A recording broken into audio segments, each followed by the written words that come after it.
कभी नहीं बताती।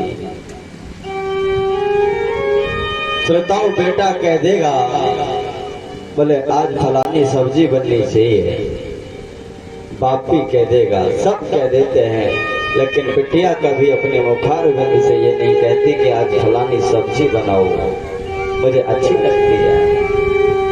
अच्छी लगेगी तो बेचारी खा लेती है, और वो सब्जी उसके नापसंद है तो पानी से ही अपने जीवन का गुजारा कर लेती है। अगर संसार में कहीं समर्पण, कहीं त्याग है तो वो है बेटी के जीवन में। इतना त्याग, इतना समर्पण।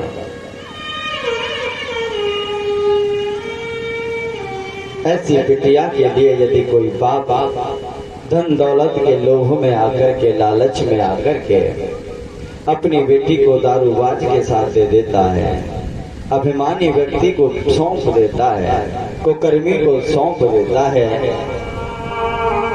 उस पिता के जीवन का पता नहीं क्या होगा। पिताओं से निवेदन करूंगा, हमेशा ये देख करके चलो कि हमारी बेटी का सिद्धांत, स्वभाव, नेचर कैसा है, इसके लिए कैसा वर चाहिए। ऐसा नहीं कि संपत्ति के लोभ में आकर के अपार संपत्ति है, धन दौलत है, खेती बंगला अपार है, बेटी सुखी रहेगी, धन दौलत में रहेगी, मार्बल के मकान में रहेगी, अरे क्या करेगी उसका? मकान को ओढ़ेगी, चाटेगी, बिछाएगी, क्या करेगी उसका? यदि उसके मेल का उसका पति नहीं है, उसके सिद्धांत का, उसके नेचर का उसका पति नहीं है, उसकी उम्र का नहीं, तो क्या करेगी? कहते हैं श्रोताओं, जब भी अपनी बेटी के लिए वर देखने के लिए जाओ तो ABCDओं को याद कर लो। एक दिन मैंने आप लोगों को गिनती सिखाई थी, आज ABCD पढ़ाता हूँ। बेटी के लिए जब भी वर देखने के लिए जाएं तो ABCD याद करके जाएं। सबसे पहले आती है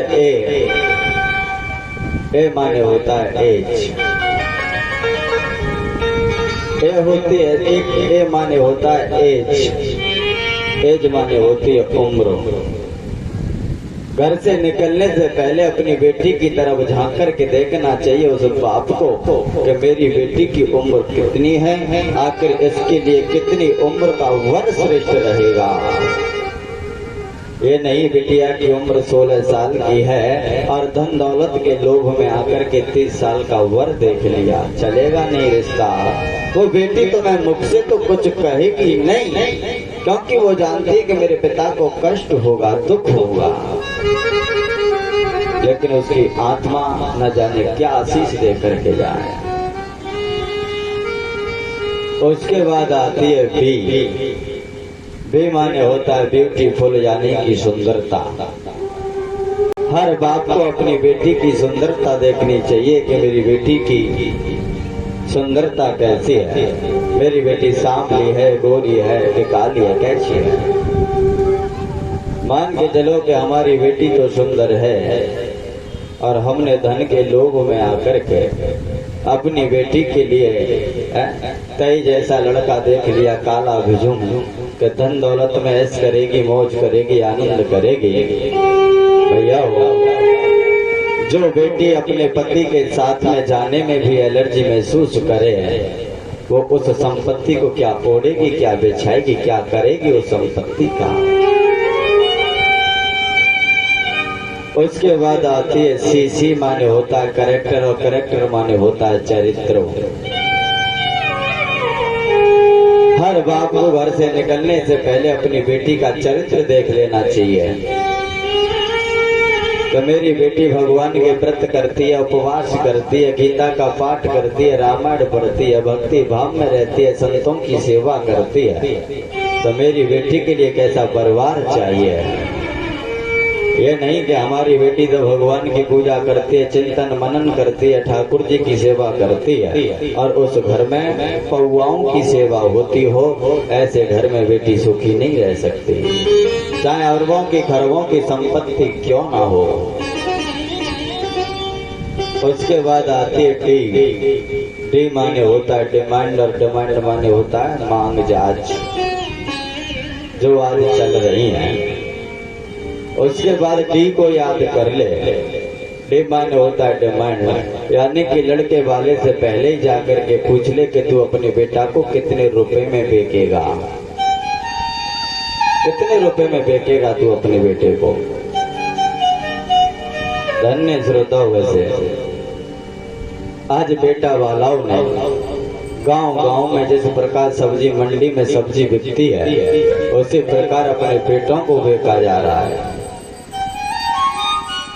उसी प्रकार बेचा जा रहा है अपने बेटों को। बोली सी लग रही है, फलाना 11 लाख लगा गया भैया, 12 लाख से कम नहीं करूंगा। जो बाप अपने बेटे के लिए दहेज मांगता है और दहेज लेकर के बेटी लेता है या अपने बेटे को बेचता है श्रोताओं, फिर बाद में वही बाप ये कहता है कि अब तो सास की मानता है, ससुर की मानता है, हमारी नहीं मानता। अरे पगले, तूने तो अपने बेटे का सौदा कर दिया, बेच दिया, तो वो सास की ही मानेगा, वो तेरी नहीं मानेगा।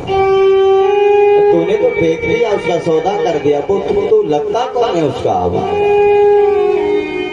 कुछ नहीं लगता। लेकिन श्रोताओं,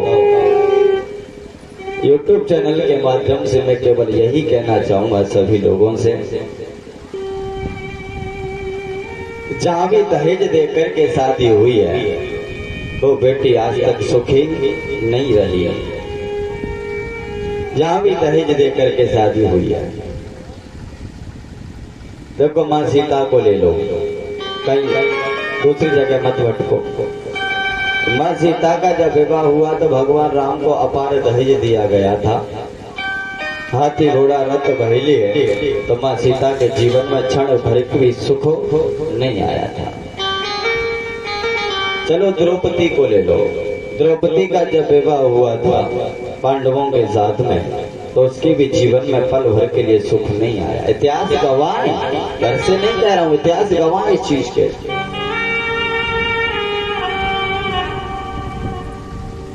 तो कहते हैं जीवन में कभी भी अपनी बेटी के लिए ये मत देखो कि कितना बड़ा पैसे वाला है, कितनी संपत्ति है इसके पास है। श्रोताओ, कोई भी बिटिया चाहे कैसी भी क्यों न हो, कोई भी बिटिया धन दौलत की भूखी नहीं होती। बेटी हमेशा चाहती है कि मुझे मेरी सास का प्यार मिले, मुझे मेरे ससुर पिता का प्यार मिले, पति का प्रेम मिले। वो संपत्ति का करेगी क्या?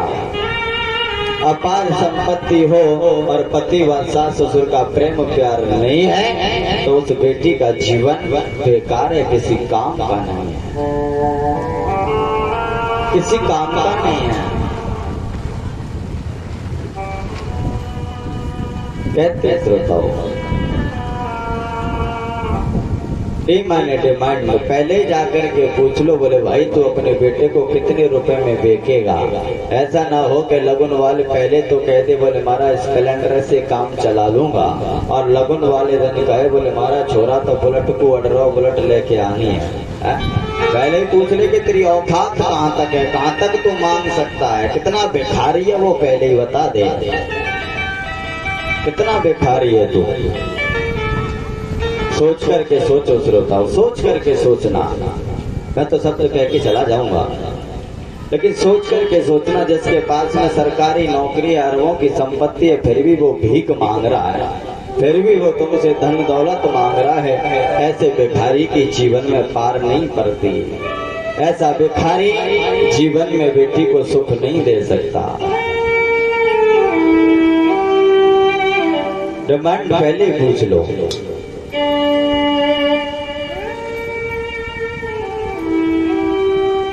ए बी सी डी, इसके बाद आती है ई।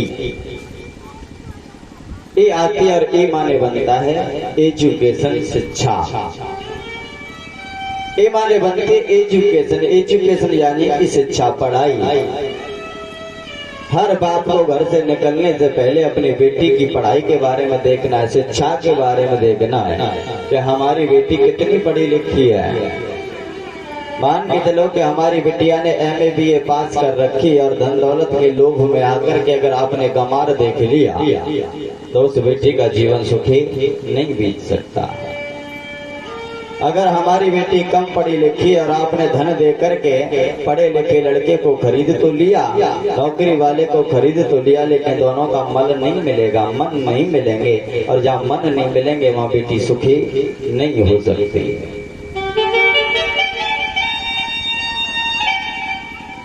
श्रोताओ, ज्यादा नहीं, केवल 4-6 शब्द ही याद करके चले जाओ।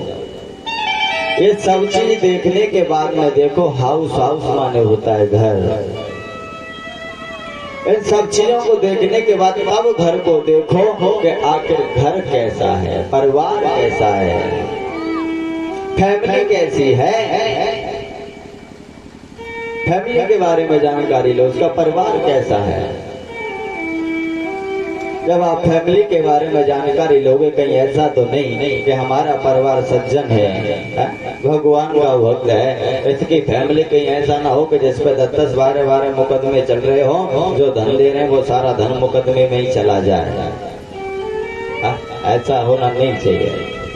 फैमिली देखें, फैमिली के बाद में हाउस, तब देखें कि ये मकान कैसा है। पहले ये ना देखें कि अच्छी मार्बल। एक और निवेदन करूं श्रोताओं, आज हम लोग अपनी बेटी के लिए देखने के लिए जाते हैं तो सबसे पहले देखते हैं घर, और घर देख करके बेटी की शादी कर देते हैं। अच्छा है, बढ़िया है, मकान है, मार्बल बिछी हुई है, संगमरमर का पत्थर बिछा हुआ है, लेकिन क्या कभी आपने पीछे मुड़ करके ये देखा है कि इस पे कितना कर्ज है, सरकार का कितना कर्ज है इस पे। भैया मार्बल तो गरीब बिछवा सकता है, खेत को गहने दे करके, खेत पे लोन लेकर के मार्बल तो वो भी बिछवा सकता है। और अधिकतर मार्बल उन्हीं घरों में बिछ रही है जिन पे घोंटू कर्ज है सरकार का और लोगों का, जिन्होंने गरीबों को सताया, गरीबों के खून चूसे, उन्हीं के घरों में मार्बल पाई जाएगी। तो मैं निवेदन करूंगा हर पिता से कि अपनी बेटी के लिए जाएं देखने के लिए, तो धन दौलत मकान कोठी बंगला नहीं, बल्कि जो मैंने आप लोगों को बताया है वो देखना चाहिए, अगर बेटी को सुखी रखना है तो। बेटी को सुखी रखना है तो आइए वही लौट करके अपनी कथा पर। आज वो दुष्ट कंस विदा कर रहा है, बड़े हर्ष और उल्लास रोता हुआ, विलकता हुआ, लेकिन कहते हैं श्रोताओं, जैसे ही उस देवकी को रथ में बिठाया, आकाशवाणी हुई, अरे दुष्ट कंस, जिस बहन को तू बड़े हर्ष और उल्लास से विदा कर रहा है, इसी बहन का 8वां गर्भ तेरा काल होगा, तुझे मारने वाला होगा। कंस ने इतना सुना, मरने का उपाय सोचा कि मरने से कैसे बचूं। आज कहते हैं श्रोता, उस दुष्ट कंस ने अपनी बहन देवकी के केसों को पकड़ लिया और रथ से नीचे खींचने लगा,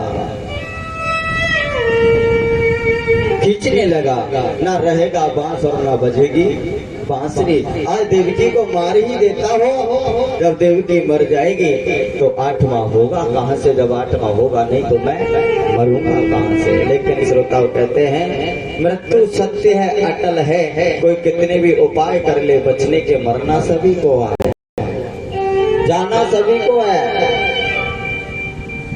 मृत्यु अटल सत्य है, कोई कितने भी प्रयास कर ले। आज कंस केसों को पकड़ के खींचने लगा। आज देवकी रोने लगी, भैया मेरे केसों को छोड़ दे, मुझे पीड़ा होती है, कष्ट होता है, दुख होता है, मुझे छोड़ दे। लेकिन वो दुष्ट कंस नहीं मानता, केस पकड़ के खींचने लगा, नंगी तलवार लेकर के। जैसे ही देवकी के गर्दन को काटने के लिए हुआ, आज वसुदेव जी ने हाथ जोड़ करके हाथों को पकड़ लिया। अरे कंस, तुझे देवकी से तो कोई भय नहीं है, तुझे केवल देवकी के 8वें पुत्र से भय है।